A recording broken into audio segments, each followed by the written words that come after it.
Hello friends, share market का boss YouTube channel में आपका स्वागत है। आज हम लोग जिस स्टॉक के बारे में बात करेंगे वो है इंडियन एनर्जी एक्सचेंज लिमिटेड, जिसका एक शेयर इस समय 182 रुपीज़ के अप्रॉक्सीमेट प्राइस पर ट्रेड कर रहा है। तो चलिए हम लोग इस कंपनी के बारे में डिस्कशन करते हैं। इसके पहले देख लेते हैं कि ये कंपनी क्या करती है।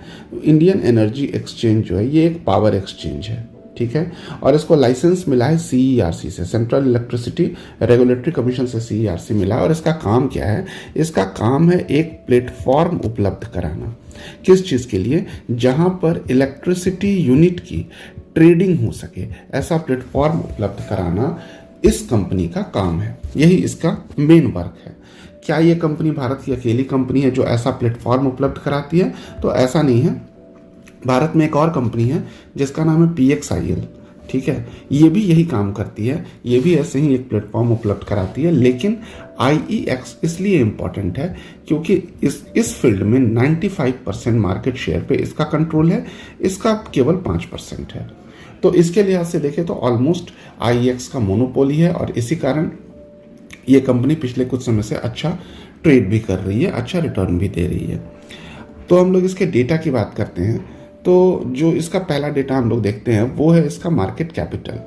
देखिए IEX का मार्केट कैपिटल है 16,383 करोड़ का, which is a mid cap, ठीक है। हम लोग इसके ROE और ROC वैल्यू को अगर देखें तो ये 15% से किसी भी कंपनी का ज़्यादा होता है। तो हम लोग वहाँ पहला चीज़ तो हम लोग ये चेक करते हैं इन्वेस्ट करने के पहले। यहाँ है 64% और 49%।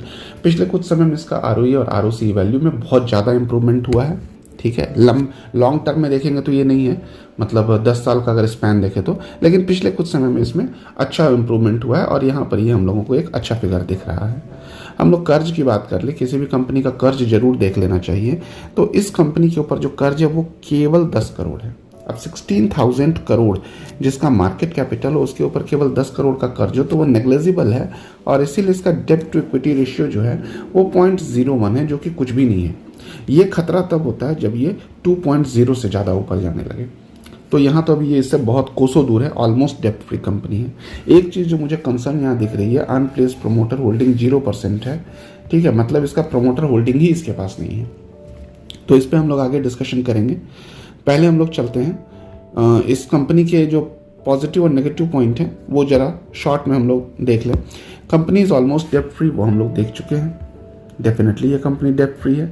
Company is expected to give good quarterly result, okay, आ चुका है, अच्छा रिजल्ट रहा है। CAGR इसका लास्ट 5 ईयर का बढ़िया रहा है, ठीक है, बिल्कुल बढ़िया रहा है। ROE ट्रैक इसका अच्छा है, हम लोग देख चुके हैं। कंपनी एक हेल्दी डिविडेंड पे आउट दे रही है, बिल्कुल दे रही है, ये भी इसका प्लस पॉइंट है। और इसका मीडियन सेल ग्रोथ जो है वो 16% का है लास्ट 10 ईयर्स का, ये भी बढ़िया बात है, ये भी हम लोग देखेंगे आगे। नेगेटिव पॉइंट में क्या दिख रहा है? ये स्टॉक 23.34 टाइम्स अपने बुक वैल्यू पर ट्रेड कर रहा है। ऑब्वियस सी बात है, ट्रेड करेगा वही ऊपर, अच्छी स्टॉक है तो ऊपर बुक वैल्यू से ज़्यादा प्राइस रहेगा। बहुत बड़ा नेगेटिव पॉइंट नहीं है, और ये भी कोई बहुत बड़ा नेगेटिव पॉइंट नहीं है। तो चलिए हम लोग आगे देखते हैं। इसका डेटा पर हम लोग जरा डिस्कशन कर लें। डेटा क्या कहता है? क्वार्टरली रिजल्ट इसके आ चुके हैं। तो अब हम लोग इसके जो लास्ट 5 क्वार्टर के रिजल्ट है इसी पर फोकस करेंगे, और फोकस करेंगे इसके नेट प्रॉफिट पे। बाकी डेटा हम लोग किसी काम का नहीं है, वो हम लोग उतना डिस्कशन अभी नहीं करेंगे। तो थोड़ा सा मैं इनलार्ज कर लेता हूँ ताकि आपको देखने में आसानी हो, और आ जाते हैं हम लोग इसके लास्ट 5 क्वार्टर के डेटा पे। तो ये है, देखिए, मार्च 2021, और ये है इसका प्रॉफिट। फिर ये है next quarter, profit profit profit profit. मतलब एक तो है कि ये कंपनी हमेशा से प्रॉफिट में है। और अगर हम लोग Q4 की बात करें, जो 2021 का Q4 है, और इसको कंपेयर करें Q4 ऑफ 2022 से, तो यहाँ हम लोगों को ठीक ठाक ग्रोथ देखने को मिलता है। 64 से ये 81 जा चुका है। और अगर हम लोग इसके quarterly result quarter on quarter हम लोग देखते चलें तो 64 से 64, ओके, यहाँ कोई ग्रोथ नहीं है, लेकिन फिर ग्रोथ है। फिर ये 80 हो गया, अगेन ग्रोथ है, 80 से 81 हो गया, बहुत मामूली ग्रोथ है, लेकिन ग्रोथ है, एटलीस्ट ग्रोथ तो है, नेगेटिव साइड तो नहीं जा रहा है ना। तो यहाँ हम लोगों को ये चीज़ ठीक ठाक दिख रहा है, अभी तक सब कुछ ठीक लग रहा है।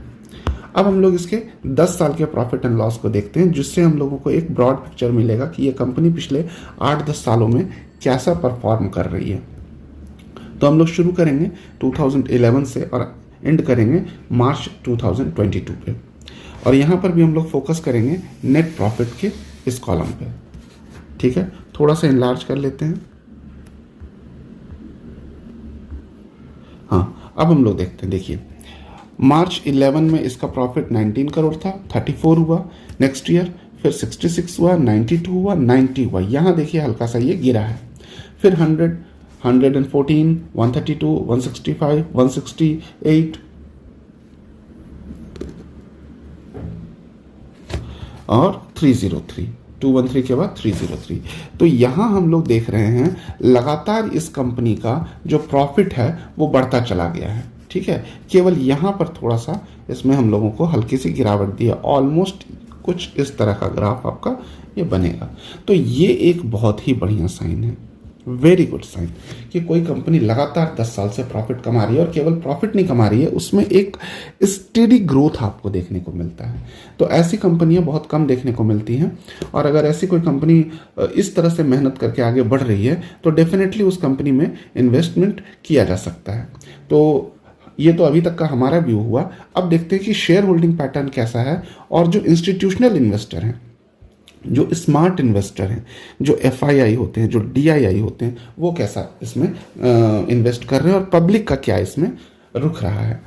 तो FII के पास कभी शेयर हुआ करते थे 19.57। मैं इसको थोड़ा सा जूम आउट कर दूंगा सो दैट हम लोगों को पूरा पिक्चर दिखे। आपको थोड़ा सा छोटा दिखेगा पर मैं उसको लिख दूंगा, इससे आपको समझने में आसानी होगी। तो ये देखिए यहाँ पर FII है, इसके पास जून 2019 में 19.5% शेयर था। ठीक है, 19.5% शेयर, 57% शेयर था जून 19 में, और अब क्या हो गया, मार्च में इसका परसेंटेज जो है वो 27.57% है। ठीक है, सॉरी 07%।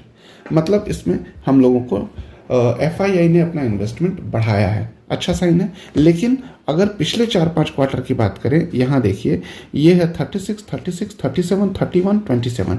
तो पिछले 4-5 क्वार्टर से ये गिरा है, ये एक नेगेटिव साइन है। तो लॉन्ग टर्म में अगर देखें तो FII ने इस कंपनी पे भरोसा जताया है, लेकिन अभी पिछले 4-5 क्वार्टर से ये बेच रही है। हालांकि पिछले कुछ समय से ऑलमोस्ट 4 to 5 मंथ से अगर देखें तो सभी FII ने अपनी होल्डिंग को बहुत तेजी से गिराया है। ठीक है ना। DII की बात करें तो DII के पास 33.68% शेयर थे, अब ये 19.48 है। पब्लिक के पास 46.29 था और अब ये 53.15 है। मतलब पब्लिक के पास अच्छा खासा बढ़ा है, DII ने ठीक ठाक गिराया है। तो पब्लिक के पास जो बढ़ा है तो ये कोई बहुत बढ़िया साइन नहीं है। DII का गिरा है, मामूली गिरता तो कोई बात नहीं था क्योंकि FII बढ़ रहा है, पर ज़्यादा गिरा है, ये भी अच्छा साइन नहीं है। FII के पास लॉन्ग टर्म में तो बढ़ा है, पर शॉर्ट टर्म में अगर देखें पिछले 4-5 क्वार्टर में तो ये गिरा है, ये अच्छा साइन नहीं है। और ज़रा सा देख लेते हैं ये कौन से FII हैं जो अपना शेयर बेच रहे हैं। तो सबसे ज़्यादा जो बेचता हुआ आदमी दिख रहा है या FII दिख रहा है वो हम लोगों को दिखता है स्मॉल कैप वर्ल्ड फंड। इसके पास देखिए 4.36% शेयर था, अब ये हो गया 1.67। तो यहाँ इसने ठीक ठाक मात्रा में शेयर बेचे हैं। सेकंड नंबर पे है WF एशियन रिकॉन्साइंस फंड लिमिटेड, इसके पास भी 4.9% शेयर था, अब ये 2.46% हो गया। कुछ FII ने तो अपना पूरा होल्डिंग बेच दिया, लेकिन ये दो मेन सबसे ज़्यादा जिनका इन्वेस्टमेंट था और इसमें अच्छी खासी कमी आई है, हज़ारों करोड़ का शेयर इन्होंने बेचा है। ठीक है ना। तो ये FII और DII का शेयर होल्डिंग पैटर्न हो गया। तो अब हम लोग जरा आ जाते हैं इस कंपनी का रिटर्न देख लें। देखिए 5 साल का जो इसका रिटर्न है वो 250% का दिख रहा है। ठीक है ना। तो हम लोग इसको 5 साल का रिटर्न भी मानना गलत होगा, ये बेसिकली इसका 1 साल का ही रिटर्न है, सॉरी 2 साल का ही रिटर्न है। यहीं पर जो रिटर्न मिल रहा है सो मिल रहा है, इसके पहले का इसका रिटर्न बहुत इंप्रेसिव नहीं है। ठीक है।